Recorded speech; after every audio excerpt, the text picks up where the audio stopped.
Welcome to Risers and Fallers, the number one podcast for people with a credit score over 725.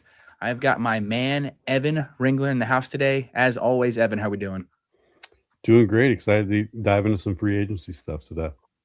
Evan, are you willing to release the credit score to the general public, or is that for our premium subscribers only? Premium only. That's for sure. Got to keep that paywalled. Premium only. All right, I am going to add another wrinkle to all of our shows going forward because we need to start putting our stamp on our show, right? So we're going to do a quote of the day for every show going forward. Some of them will be me, some of them will be you. This is Bus Sate, a sports reporter from the Los Angeles Times, interviewing Jim Plunkett before Super Bowl 15. And he said, "I'm having trouble keeping this straight. You have a blind mother and a dead father, or a blind father and a dead mother?" Jim Plunkett took 10 seconds to respond and clarified. And then that reporter was promptly fired from the LA Times. So a little history lesson for you guys as well. Kind of reporting that we don't have in the NFL anymore. I don't have a whole lot for you on that one. Good quote, I guess. There's just an endless well of great stuff from the 70s and 80s that people would just be blown away. And I mean, that's not even like that's hilarious, but it's not shocking. We'll get into more shocking ones as the offseason progresses. Today, we're talking free agent shockers, which we may have some, we may not. We're going to go position by position, team by team, give you guys all the good stuff. We can, if you want, Evan. I don't know if you want to cover David Montgomery. I don't know if you want to cover Breece Hall. Kind of old news at this point, but do you have any notes on them?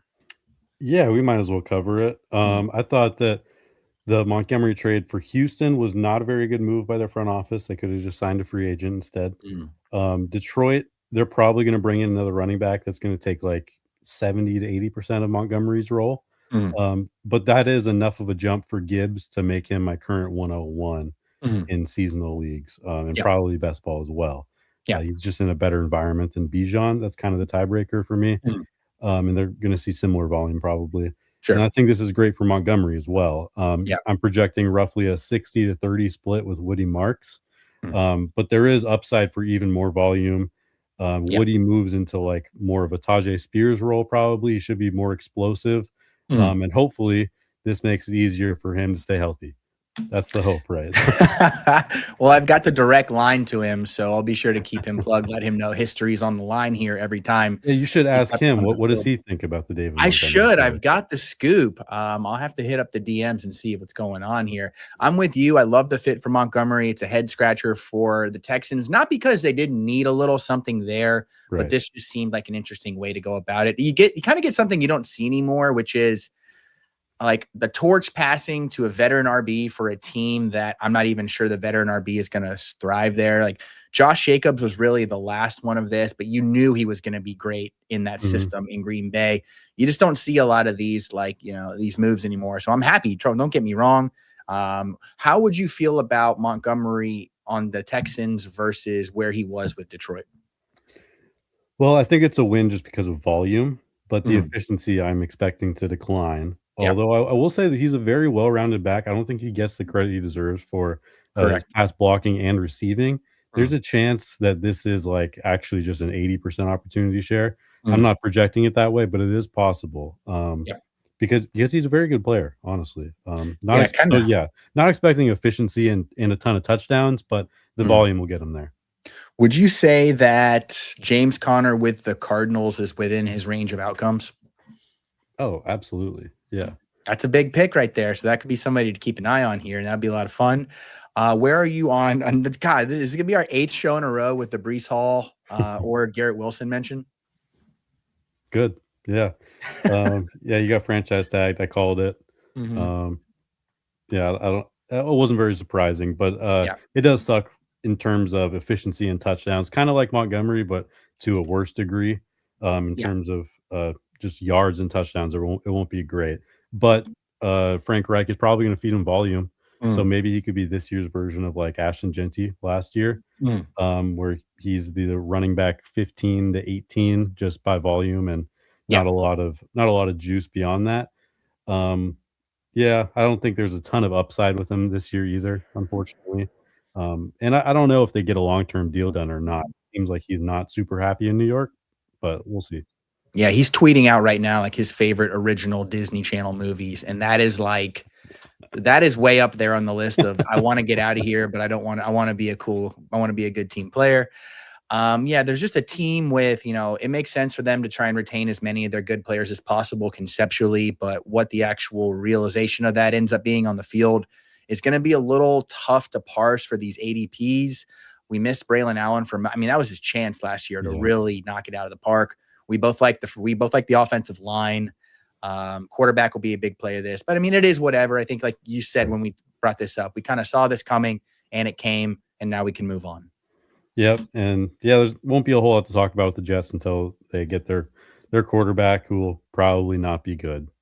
Correct, and that probably will not be good. But hey, we're gonna try and force it into a position today. I do, as we hop into the free agents, just want to remind everybody of what the big signings were from last year, so we get some of that positional perspective, because it was a weird year. The quarterbacks last year were pretty limited. We had Sam Darnold to the Seahawks, which was obviously you're wearing the hat right there. That was a big one. Justin Fields to the Jets. Believe he had a top 12 ADP, if I'm not mistaken, in fantasy come September. Daniel Jones to the Colts, which is its own story we don't need to cover. Rodgers to the Steelers, and then Brissett to the Cardinals. Not a lot to say about Russell Wilson, Mac Jones, Marcus Mariota. You're going to see shades of that when we throughout not just this episode, but the signings that come.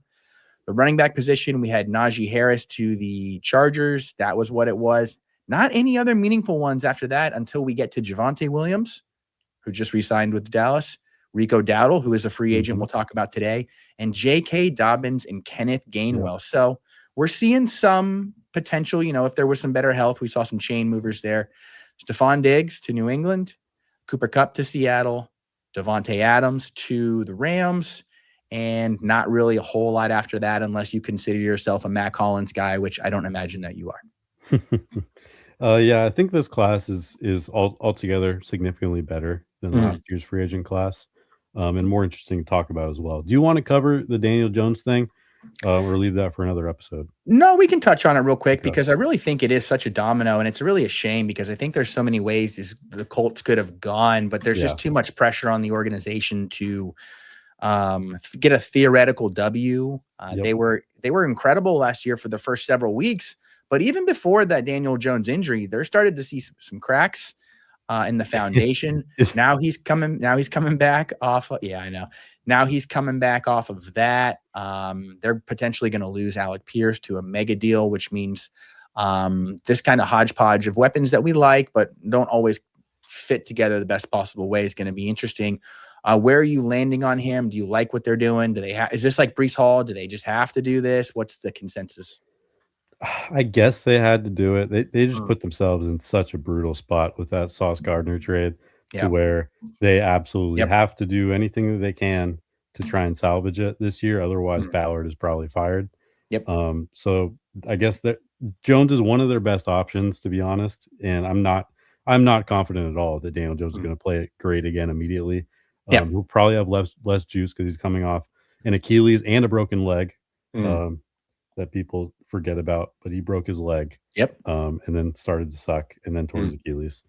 And their backup quarterback is going to be really important too, because certainly can't expect Daniel Jones to play 17 games when he's coming into a season healthy, and he is far from that right now. So we'll see. I hope they bring in somebody besides Riley Leonard. Otherwise, this could get really ugly. Honestly, I'm expecting the Colts receivers that are to be like quite a bit worse in 2026 and 2025.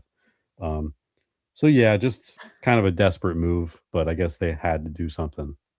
Yeah, they're a team that is fringing upon fade across the board for me, and that's really ADP dependent. Trust me, I would love Jonathan Taylor and Tyler Warren. Don't get me wrong, but they're going to have to make a move that makes me feel like the floor has been raised. And I have got a couple guys we can talk about once we get to the quarterback section, but this is the kind of stuff that you almost feel like it takes away an already limited player pool, condenses it. And I understand why this is the second time in a row a team has had to sign Daniel Jones to a heavy contract after he's coming off of a major injury. We just can't get out of it. Yeah. On Jonathan Taylor, I don't think I'll be a full fade just because it's Jonathan Taylor, and I don't Yeah. wanna fade him again. Last year I faded him. Um, and it bit me for the first half of the year. Yep. Uh, the second half, not so much. I'm a little jaded. I was in on him pretty heavily last year coming off of that 14 game season 2024, and I paid the price. So Yeah. maybe I am I'm a human being with flaws and failures, and I'm bitter and I'm resentful and I hold a grudge. But that's okay. So let's just kind of jump right in here, and we're kind of going to go a little bit of everywhere. So you guys stay with us a little bit. And we'll go to the quarterback position because it is, the straw that stirs the drink for so many of these teams. And where, as opposed to just saying, let's start here, let's go with this team, what fish do you want to fry first?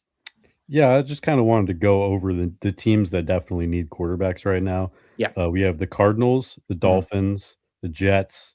I threw the Browns in there. I don't really know what's going on there. Um, Perpetual that every yeah, season. yeah, they'll probably bring in somebody. I don't know. Mm. They'll also start Deshaun Watson, it looks Yeah. like. The Steelers, they're getting Rodgers. And then Yep. the Vikings and the Falcons, who are probably gonna bring in somebody, maybe not necessarily to start. We'll see how those shake out. Yeah. And then there's a bunch of teams that need backup quarterbacks too, but those are the Mhm. main ones. Yeah. There's a lot of ways that everybody can screw this up. There's a lot of ways that they can play it safe. A very mixed quarterback class from the draft, which the combine didn't help that at all, in my opinion. Not knocking any of the Yeah. players. It's just you can't look to the draft or look to the free agency. You're just going to have to do what you end up thinks being the best. There's just not a lot of floor raisers here. When Jimmy G is getting buzz, which he is, then that's really it's such a microcosm for the class. Kyler Murray's obviously going to be the white whale for a lot of these guys. Gets cut. He's playing for the vet minimum this year. He's going to want to go to a contender, warm weather, what have you. My favorite fit is Atlanta for him in particular. Minnesota is going to be the big one because of the ecosystem there, the pressure to win there. I like Atlanta because I think they've got more fantasy relevant pieces that he can support. We talked last week about they've got 3 players that are both going top 6 at their positions. And I think that he is starting to become underrated as a player. He's certainly not a top 10 guy, but he can play like a top 10 guy for 6 to 8 games and then maybe a top 18 guy. We don't know what's going to go on with Penix there. He's only going to play for a limited period of time before he goes on to sign another contract anyways. So where are you on fits for everybody's favorite Call of Duty player? Yeah, I agree that he's clearly the best option available. Mm. I'm still not like a Kyler guy just because he doesn't really throw over the middle. Who are the Um, Kyler guys? Are they out there anywhere? We have to, if maybe anybody not. knows of any Kyler guys. Maybe they're all gone now. Yeah. I don't fully trust him to support multiple weapons in fantasy either, just because he doesn't throw over the middle, Yeah. like I mentioned. I like the Falcons shout out though. That does make sense to Mm. me, because they're also not a team that like is always using the middle of the field. It seems Yeah. to me. Um, and yeah, Stefanski, that would be like the best quarterback he's ever had in his life. So Mm. that kind of makes sense to me there. I also wrote down Yep. the Dolphins and the Vikings, which are Mhm. pretty common landing spots for him. Dolphins would probably be bad for his career. Vikings would probably be good for his career. Um, I think that he fits really well in Minnesota, honestly. Yeah. If they wanted to do that, then he would just be able to chuck it deep to Jefferson and Addison and then run around. I think that would be great. They really should do Yeah. that. He consistently one of the best deep ball throwers in the league, and they're a Mhm. very aggressive style of play. And they've got 2 guys that can do that. If Jordan Addison is able to, if he's using the same lawyer that Rashid Rice is using, he should have no problem getting back out there. It's a team that's also looking to move on from TJ Hawkinson's. It sounds like they just cut Aaron Jones. So they're going younger, they're going faster, they're trying to go more explosive. And this is a team that was the single best non-playoff team last year. I think they're a quarterback away from jumping back up into top 10 category. And I think, we've seen Kyler Murray play like an MVP. We haven't seen him do it a lot. We haven't seen him do it consistently. But when he was in what I think was his best situation as a quarterback, which was that 2021 season, Hopkins was still playing very well. The run game was strong. The blocking was good. The coaching was very strong with Cliff. I think they can run that back with a Minnesota. I think he could run that back offensively with the Vikings. I would hate to see him go anywhere else, but I understand why other teams would pursue him. Yeah, yeah, for sure. Mm. It's hard to trust Kyler in terms of like being a leader and Yeah. just a stable starting quarterback. Mm. We haven't really seen much of that. Sure. So Yeah. there's always going to be uncertainty there. But yeah, maybe we should move on to Malik Willis, who is Mm. the other popular quarterback. Mhm. That's probably going to get significant money, and That's kind of crazy because I just saw Kurt Warner yesterday tweet out that he really only has like 28 actual dropbacks that aren't like screens or scrambles to Yeah. look at over the past couple of years. Um, so that's not great. No. Paying someone like 20 to 30 million per year off of Sure. such a small sample size. Yeah. The popular teams that have been thrown around are the Cardinals and the Dolphins Mhm. because both have ties to Green Bay in some way. Yeah. I think that wherever he goes, it's kind of going to be disastrous for his pass catchers, Mhm. um, especially if you want him to support multiple. There's just no way I would be willing to bet Yeah. on that. Maybe it could work in Miami just because it's like Waddle would have a 30% target share, Mhm. and Achan potentially a 20% target share, so it could Yeah. still work. But him going to Arizona would be brutal Yeah. for fantasy. Like, yeah, that would be so bad. So let's just avoid that. Yeah, I legitimately could not agree more. And I had wondered, I would have loved for this to have been a Colts team, a Colts quarterback, I think, because I kind of think he plays similarly to conceptually to how Daniel Jones plays. And I just think there's a high floor in that ecosystem to raise somebody up. And they're already not throwing the ball a ton as it is. And we don't have to invest heavily in their pass catchers. So that would have been nice. The alternative is, like you said, go somewhere where there's just one dude to pass to. And even if the volume isn't crazy high, the target share is going to be high. So I would like Miami. I would like the Jets. Now, are the Jets willing to invest in another quarterback like this after feels like they've done it, 10 years in a row? Tough pill to swallow, but I wouldn't want him to have to support a multitude of premium pass catchers. And so just give me a one and done and we'll go from there. Yeah, for sure. I think we're totally on the same page here. He'll probably be a good bet in fantasy himself. Yeah. I think right now he's going like outside of the top 18 quarterbacks last time I Mhm. saw on Underdog. So Yeah. I would like to I would like to have him in fantasy, but not his Yeah. weapons. Yeah, that's going to be a big one. Let's talk about real quick the old Miami situation. You've named a couple quarterbacks there. That's an interesting one because we've debated between fun, funky guy like Malik Willis versus your veteran quarterback like a Geno or a Kirk Cousins. I'm going to throw one out at you that I think is within the realm of possibility. Is this a Davis Mills, Bobby Slowick reunion? Yeah, I heard that somewhere else today, and that Mm. made me chuckle for sure. Um, I don't know, just Davis Mills and Bobby Sloak is not inspiring to me.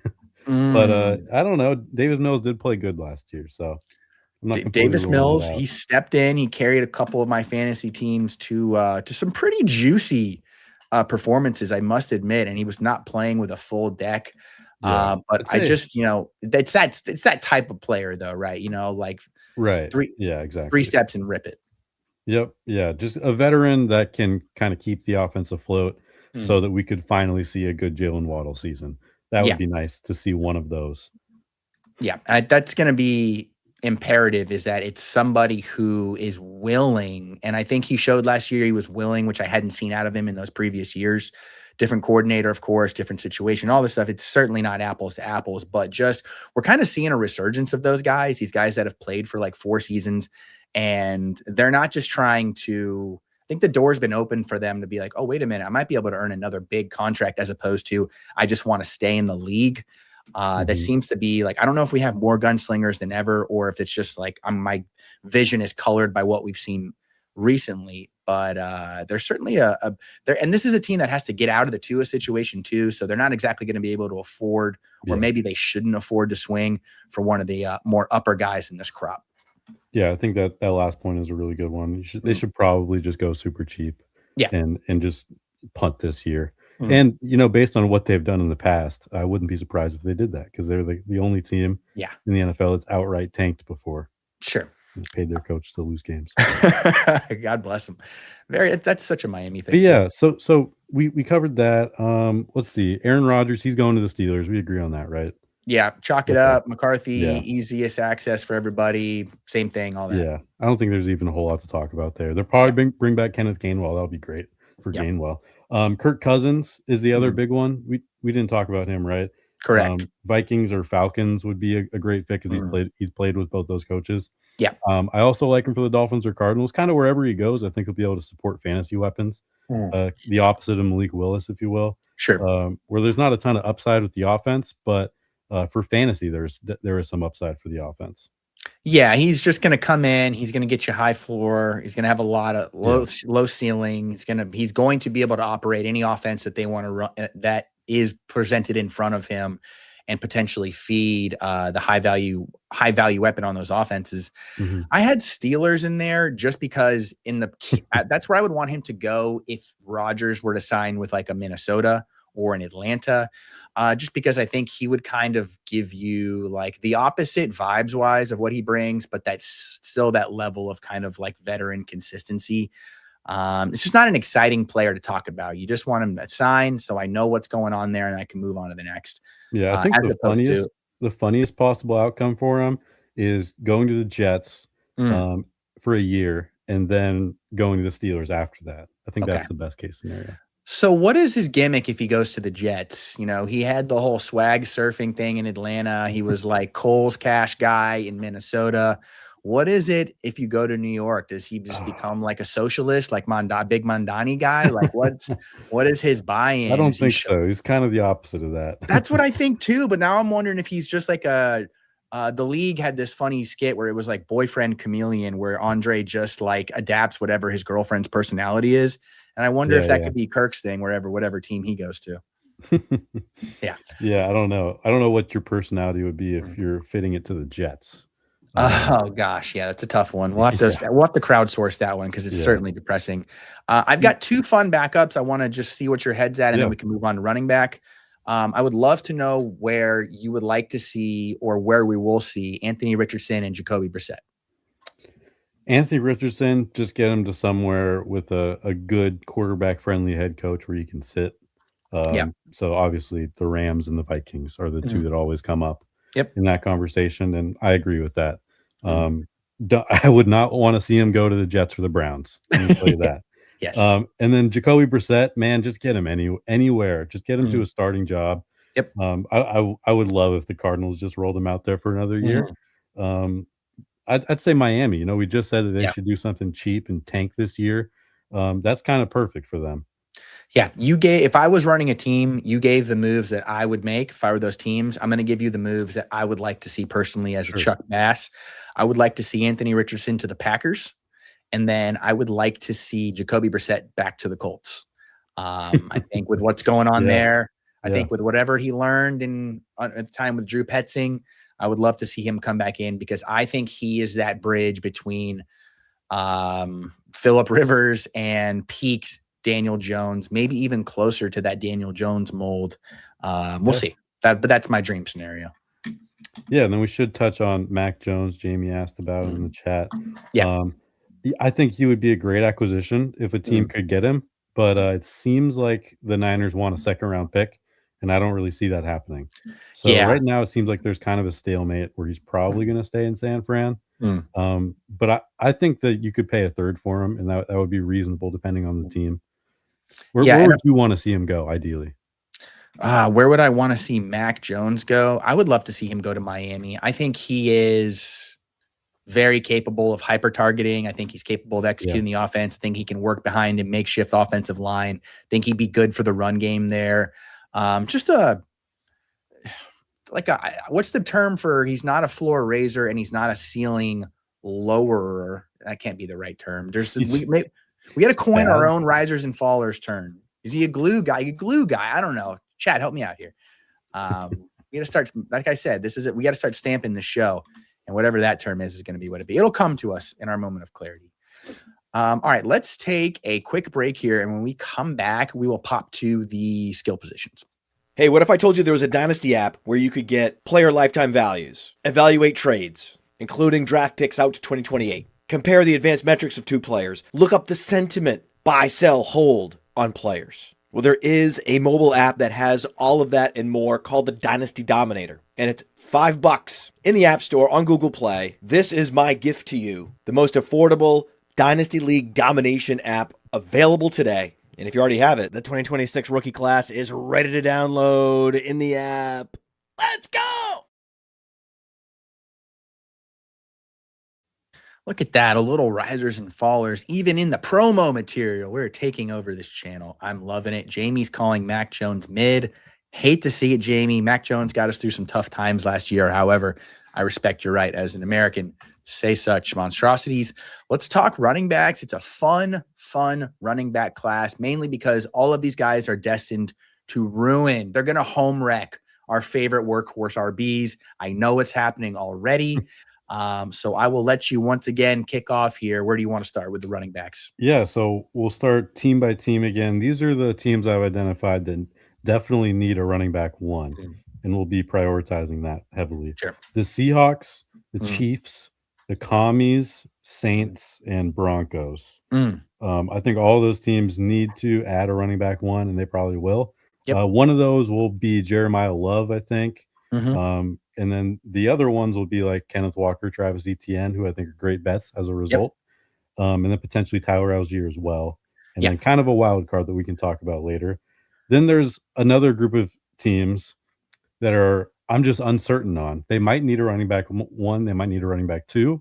The Vikings, Cardinals, Jaguars, and Steelers come to mind for that category. And then there's a whole host of teams that need a running back too as well. Sure. But those are kind of the main ones. Yeah, and I mean, to reference again that group of running backs that were signed last year. Now, obviously, last year was a ridiculous draft class, so there wasn't a ton of free agent potential, and it's kind of a chicken and the egg thing as well. Najee Harris, Rico Dowdle, and Javonte Williams, and those were Panthers, Cowboys, and Chargers. Those are pretty much all good. I don't think we have to worry about those teams double dipping. Otherwise, it really is, you have guys that could start on just about any team, like your Kenneth Walkers, like your Travis Etienne's. And then you have these really funky hybrid guys that can do a little bit of everything and eat into committees. You've got Rachaad White, I think, is a really interesting free agent. You've got Kenneth Gainwell. I mean, if you're looking for prime Austin Eckler, you might be looking for Kenneth Gainwell. And I'm not kidding. I think that I'm sorry, running back. I should have saved him for the wide receiver section. I don't know what I'm doing. Led all players, all running backs in target share last year. There's just so many different fun ways. I love the Broncos because I think if you're like, forget player, forget position, anything. If you're like, of all these teams that are going to bring somebody in, who would be the best bet to finish as like the RB 14 if they play 17 games? And it's whoever the Broncos bring in. I have no doubt about it. And I think my favorite one for them would probably be Tyler Algier. Yeah, no, that's a good fit. I like him in Seattle as well, potentially. We'll talk about it a little more. But when we talking about those 5 RB1 landing spots again, Seahawks, Chiefs, Commies, Saints, Broncos. I think all of those are really good landing spots. Yeah. And I would be really interested in any running back that goes to those spots as a running back one. So as a result, to me, it seems like Kenneth Walker and Travis Etienne are locked in to land in a very good role that I'm going to like a lot. And then I think Tyler Algier, I would also put in that conversation as a guy that's going to land in a really good spot. Beyond that, we get down to, we have like 1 or 2 more really good spots left. And we get down to Rico Dowdle, Najee Harris, J.K. Dobbins, Kenneth Gainwell, Rachaad White. So I like betting on those guys right now as well, because there is some big upside potential if they do land with the Saints or the Commanders or the Chiefs even. So yeah, I really like this running back class overall in general. I think they're gonna have a big impact in fantasy too. Let me ask you this, and I'm looking at a few things right now because I'm looking at the free agency list, and it's just an unusual year because you've actually got a lot of really good offenses that don't need a lot of changes that can spend on, we'll call them non-premium positions like running back. For example, like you said, the Seahawks, great fit. Bengals are up there, Rams are up there, and then you look at number 12. Can you see any of these guys going to the 49ers and kind of being that left hand to McCaffrey as his rushing usage and his rushing efficiency numbers come down? Obviously, they made the acquisition for Brian Robinson Jr., but he's not exactly a part of the team's long-term plans. Is this the season where they start to lighten the load a little bit on CMC? And do you like one of these guys in particular to come in there and maybe play that role? Yeah, absolutely. It seems like they're going to bring in somebody to spell McCaffrey, especially on the ground. However, I will say that there are a lot of teams that need a running back too right now. I have Giants, Cowboys, Lions, Packers, Falcons, Niners, Browns, and Raiders all needing a guy like that. So you might not be able to get your pick of the litter unless you're willing to spend up a little bit. Yeah. Specifically for the Niners, Rico Dowdle would be nice. I like J.K. Dobbins, but you can't really count on him to stay healthy. Brian Robinson was great for them. They could just bring him back. I wouldn't Yeah. mind that at all. I don't think Rachaad White's a great fit there, but I do love Rachaad White in general. I think you're going to see a lot of these teams too. This maybe be where they're splashy, if you can even call it that, acquisitions are, because this is a really defensive dominant free agent class. I mean, a lot of edge rushers, a lot of cornerbacks. And then you're seeing kind of like the tackles are going to get buoyed up like the offensive line, like they always do. You're going to see some teams shell out for Tyler Lindenbaum. That's going to be somebody's prize pick, Rasheed Walker. So if that's where they end up focusing, a lot of these teams are going to be out of the ETN, Kenneth Walker sweepstakes early.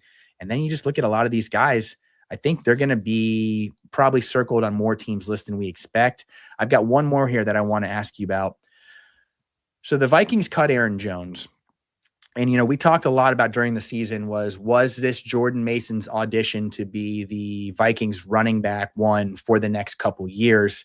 I didn't think he passed that audition. Maybe they did, or no way. Is that player on this list right now, and Jordan Mason will continue to be that RB2 for them?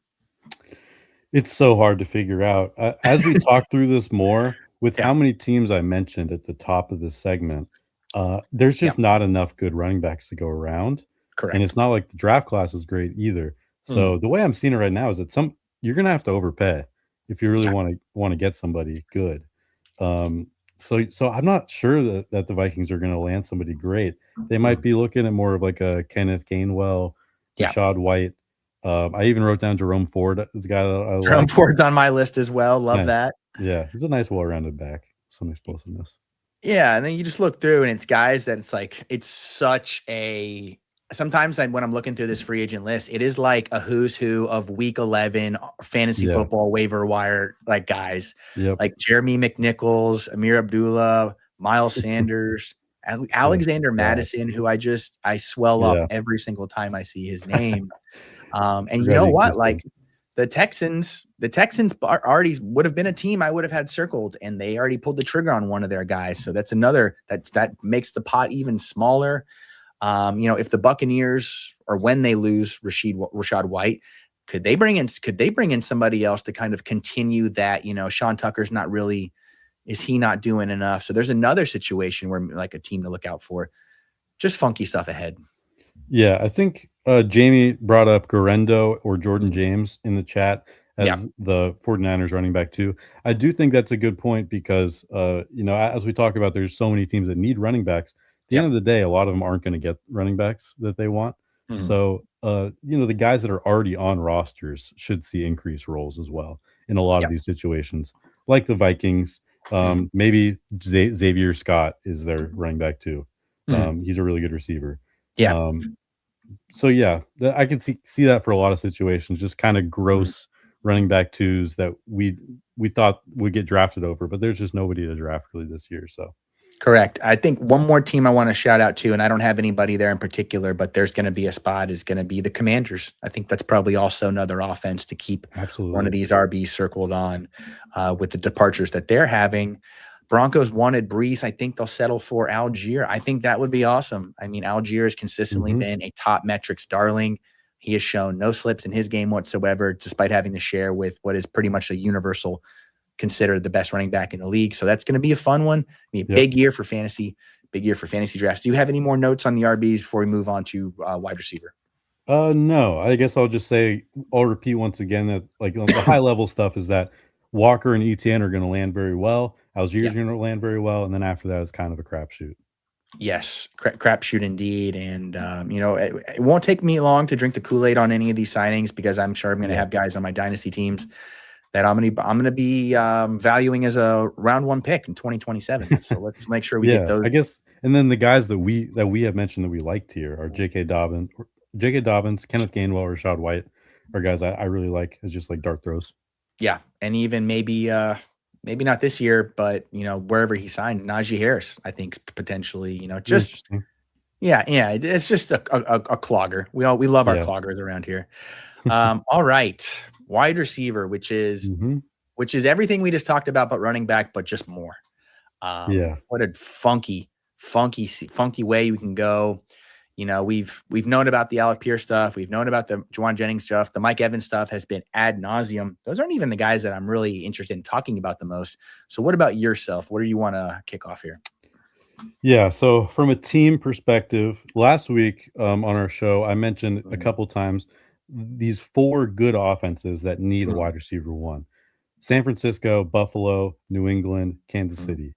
But there's also 3 more that are really bad that are right in that conversation with the Browns, Titans, and Raiders. So there are a lot of spots for receivers. A bunch of teams need wide receiver 2s as well. The Commanders, they potentially are adding a receiver 1. Maybe the Broncos, I don't know. Yeah. There's a lot of teams that need receivers.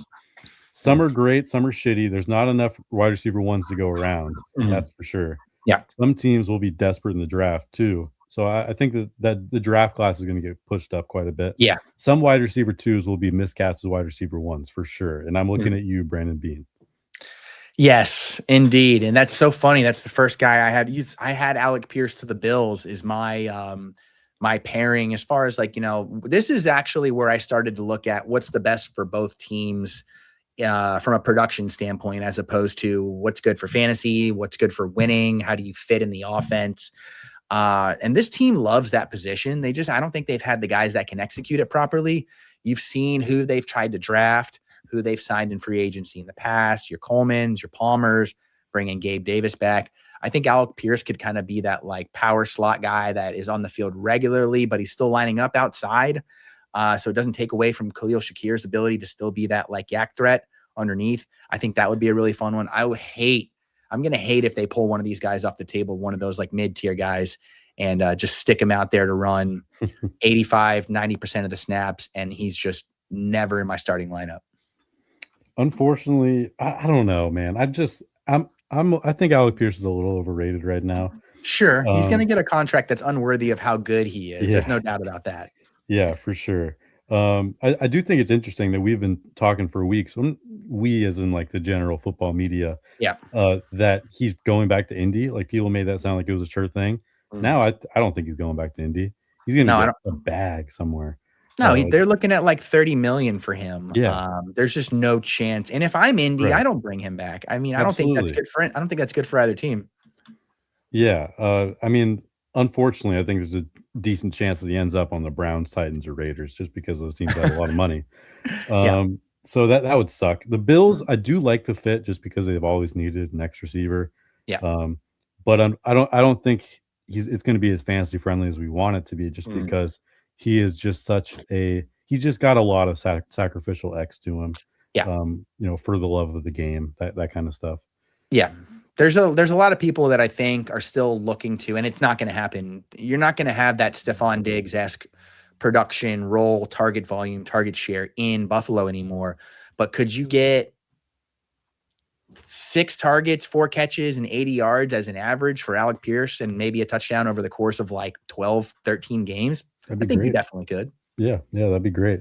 Yeah. I could see that for sure. Jamie brings up Romeo Doubs in the chat, which is a guy that I've kind of just figured that Buffalo is signing Romeo Doubs as their wide receiver 1. He was the guy that I'm like, his is who they've always signed, is exactly how I felt. Yeah, so I think that's going to be the Bills wide receiver 1. And if Romeo Doubs is the Bills wide receiver 1, is he in a better or worse position than he was with Green Bay? I'd say better. Yeah, I'd say better. But we said the same thing about Josh Palmer. I think they're great. I'm sure he loves being mentioned in the same breath as everyone's favorite flyer, Joshua Palmer. All right, so Doubs and Pierce are really 2 of the only players from this class, I think, that I have heard probably sent to about 10 to 15 different teams. Yeah. Everybody likes their fit, and it makes sense, right? They're X's that can separate. They're good versus man. There's a lot of teams need that. Yeah, there's a ton. So that's where kind of the Mike Evans of it all, I think, gets really weird, because I think people will look at Mike Evans as being able to do a version of that as well, and he can. But just given his age, his injury history, his more defined role as an X than this kind of malleable X we're seeing now from this new generation of players. I hope he goes back to Tampa. That's the best fit for him. Maybe not going to happen, but that would be my dream fit as a Buccaneers fan. Yeah, fair enough. Oh. I would like to see him go anywhere else, like the 49ers, Bills, Patriots, or Chiefs, especially. Yeah. And I think, honestly, I would expect him to go to one of those locations. I think it's going to happen. It seems like he's just on his way out, and somebody's going to pay him a bag. He is the highest upside option in this class of receivers, but also there's a lot of risk there because he's been banged up quite a bit the last couple of years, and his age is getting up there. So it's a risky bet to make, but if you're one of these Super Bowl contenders or hopefuls, like the 49ers, Bills, Patriots, or Chiefs, you could definitely talk yourself into it, and I would be mad at you at all. What about the Seattle Seahawks? Are the Seattle Seahawks a Mike Evans in that JSN's going to do the majority of the heavy lifting? Rashid Shaheed's probably going to get a bag somewhere else. You're still kind of trying to fill that void. You've got Barner in there. Is Mike Evans kind of that souped up Cooper Kupp role that you just had? Not exactly role, but that veteran presence on the other side. Unfortunately, we're still paying Cooper Kupp $15 million a year. So if you lump another 25 for Mike Evans, or maybe even 30, I'm just so out. I think that would be a bad move. Let's just bring back Shaheed for like $15 million. That's what we should do. We also don't really need a receiver too. We're not asking Sam Darnold to go win every game by himself. So it's tricky because it's so jarring to continue to see how. Now, obviously, the Seahawks had a ton of guys to sign. But it's just jarring to see the Super Bowl winner with the 6th most cap space. I mean, it's just that just creates a lot of fantasies in my head and in my mind. So let's go. You can kind of. I've always got fantasies going on, man. Trust me. I'm going to give you a player, and then you can either go team or you can go fit. Cool. You can go wherever you want. What's the Brandon Ayuk of all of this in this? Oh my God! I didn't even write his name down. I know, because he's been so out of sight and so out of mind for so long, and there's such a cloud around him. Everyone. There was a report this week that his career might be over. Yeah, unfortunately. So I'm kind of writing him off at this point. Okay. Gotcha. I just don't know what to do because I did like him a lot as a player, but this situation has just been so weird. And we haven't really had any real information about it. So when there's smoke, I think there might be fire, unfortunately. Sure. No, I get that. How do you feel about the next tier down of guys? You've kind of got like your Wandales, kind of that range, Christian Kirks. Where do you see those guys fitting around? Yeah, I have Wandale, Shaheed, Juwan Jennings, Debo, and Dobbs in that wide receiver 2 tier. I think that, I don't know, Debo, I think someone could trick themselves into him being their wide receiver 1, kind of like how the Commanders did last year. Yeah. And that didn't work great because he's just whatever.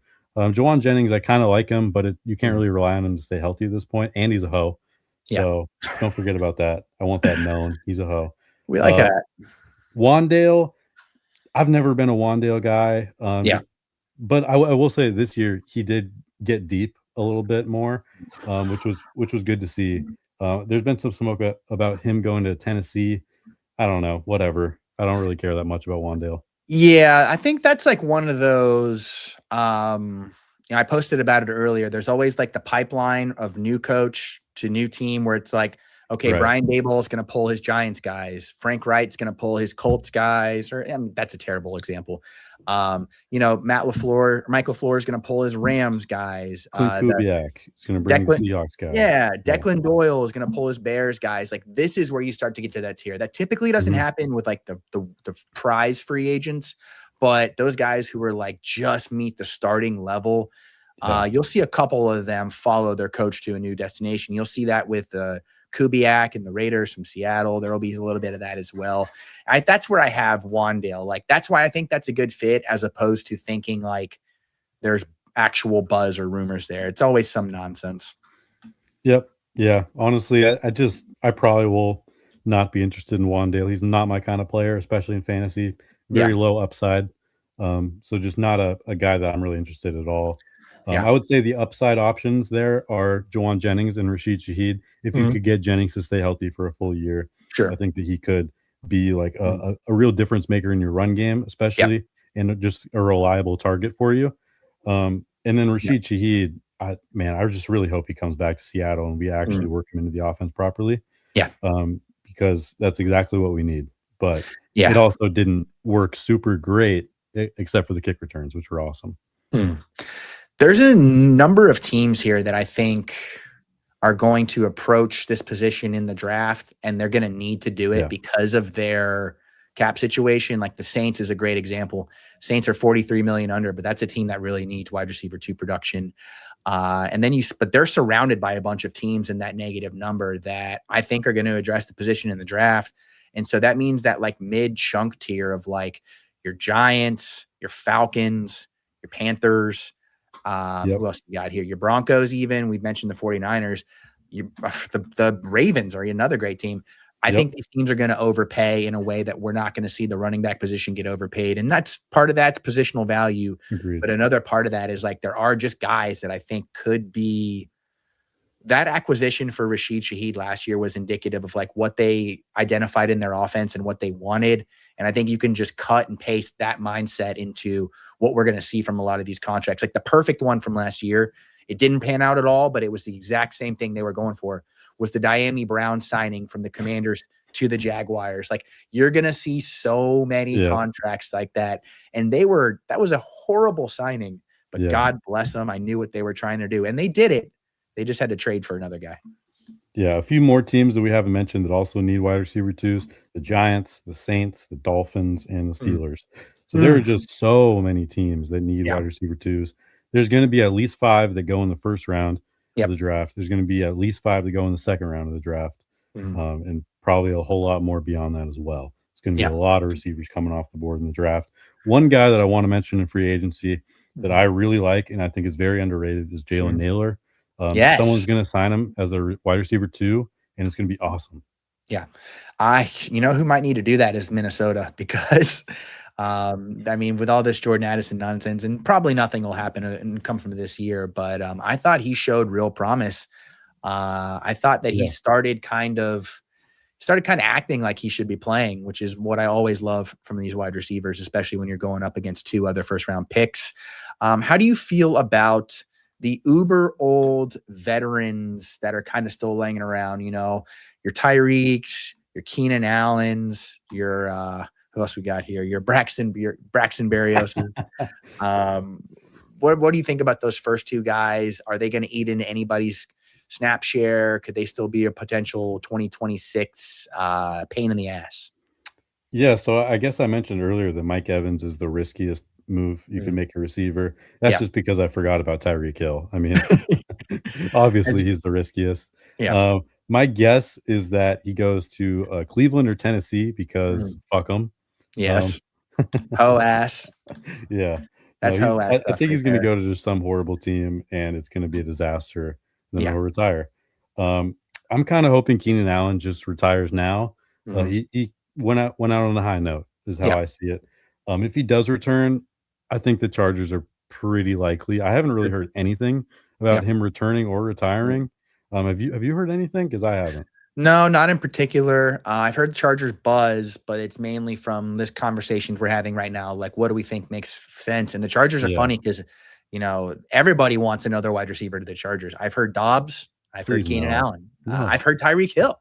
We don't need. They don't need another receiver. We're good. No, it's this abundance. This is another team where you talk about like this is obviously a team that their season.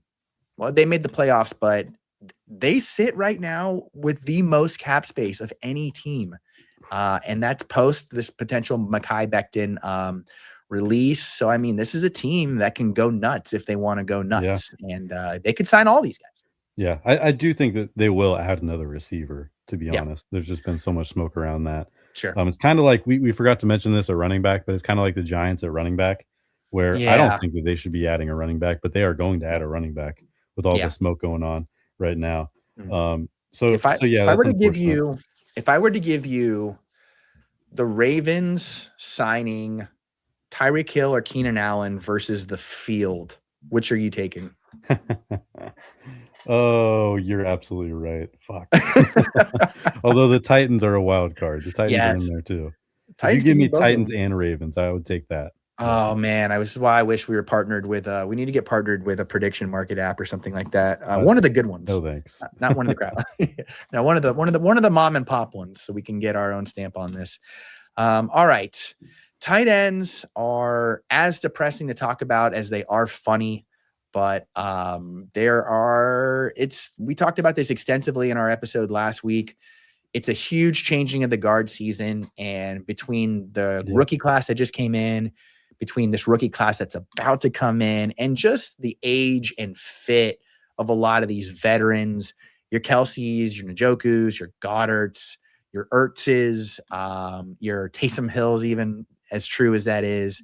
So he is listed on Spotrac. Yeah. Yes, there was the prized possession of this class was tagged by the Atlanta Falcons. So what do we even do? Do we hope that Goddard signs somewhere or is moved somewhere? Do we hope that, Kelsey returns on a friendly contract and they don't do anything else? What are we shooting for with the tight ends? Yeah. So I'll start with the 6 teams that are really desperate for a tight end right now. Yeah. Which are the Eagles, the Commies, the Buccaneers, the Dolphins, Broncos, and Chiefs. Yes. And then I guess we could just talk about Travis Kelce because let's just get that out of the way. Yeah. It seems like it's trending towards he will return to the Chiefs for one more year. Is that kind of the same vibe you're getting? Because I was completely out on it. I thought he was just 100% retiring, but then this has just continued to go on and he hasn't retired yet. Yeah. So at this point, it seems pretty probable that he'll be back. Yeah, he's got a wedding finance, and that baby is not cheap.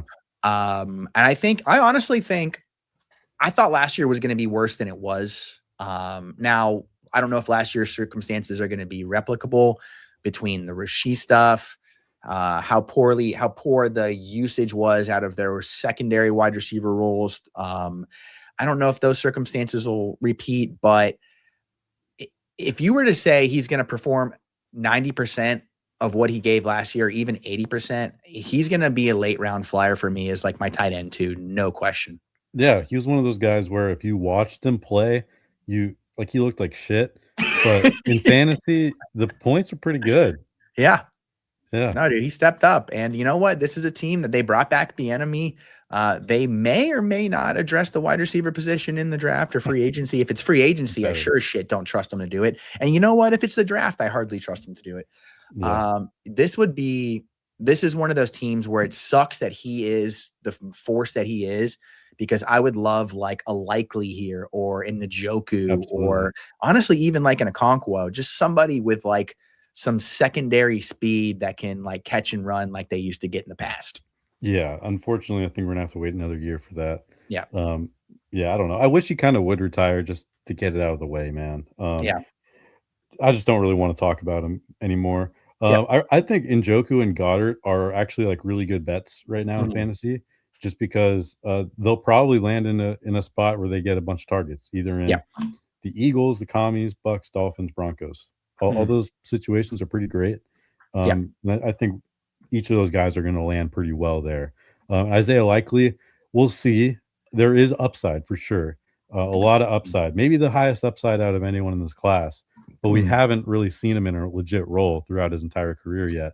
Yeah. And I'm not sure how many teams would be willing to commit to him as essentially a full-time receiver, because he doesn't really do real tight end stuff. He's basically a receiver.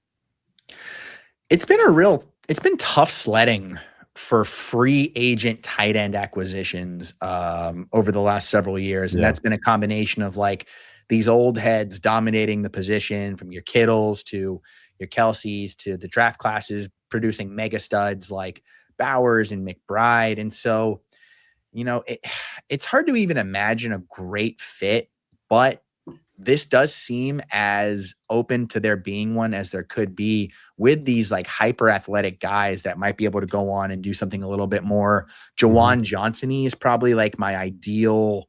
How relevant can you be in fantasy this upcoming year? Yeah. And the fit is what makes it difficult, because it's not exactly ideal circumstances. Yeah. 2 spots that I would love for Isaiah Likely would be the Commies and the Broncos, especially.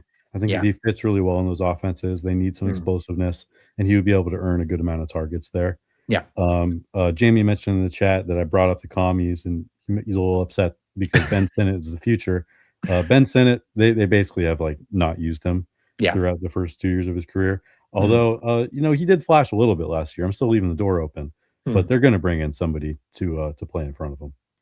Yeah, and there's situations that normally they would be more valued, like the Jets, but they just spent draft capital on Mason Taylor, so that eliminates us having to like shelve one of these guys for the foreseeable future here.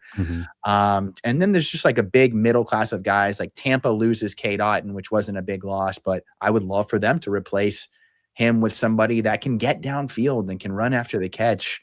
And the Eagles, let's say the Eagles let Goddard walk. Do you like them to bring in one of these guys, or is that just another shelved player?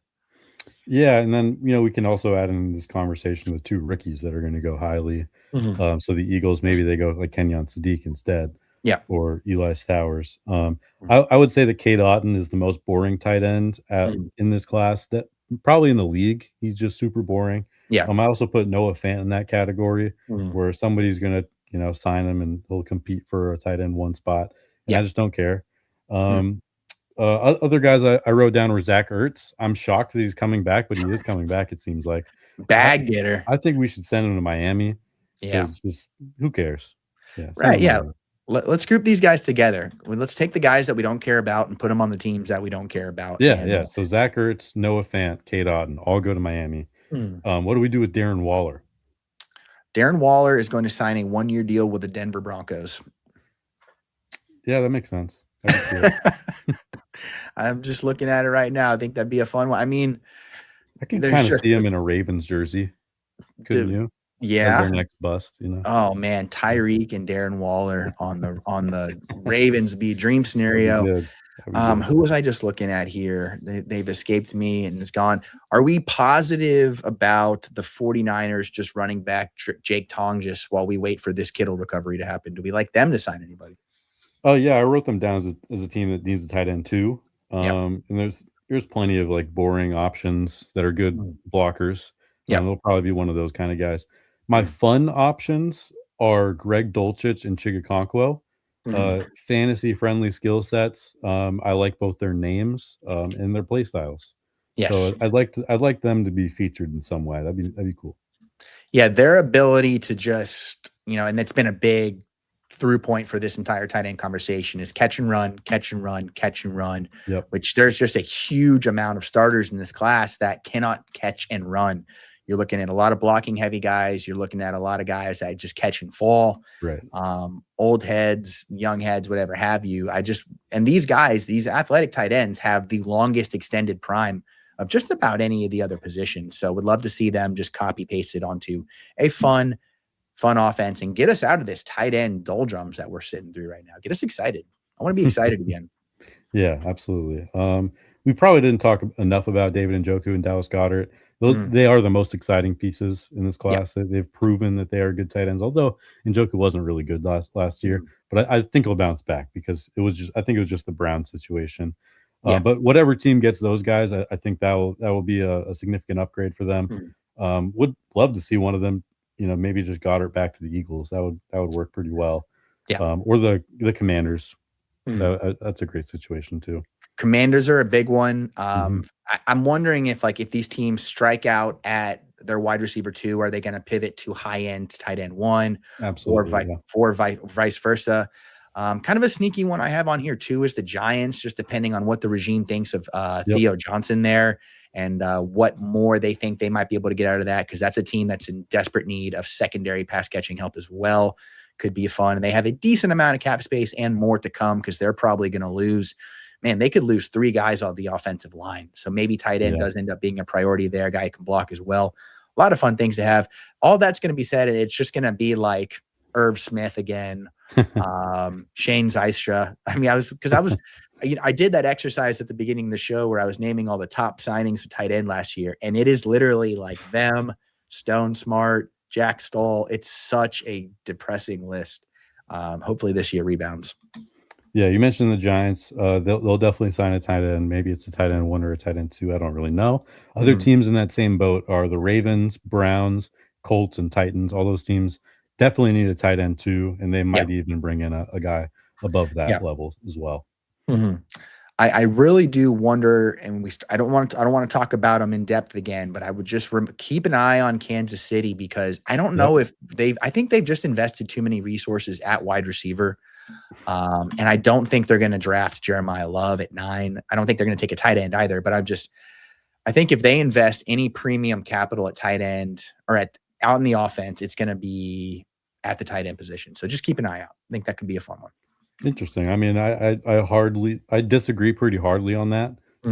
I think that they're much more likely to add a receiver or running back than a high value tight end. But I think you give them too much credit.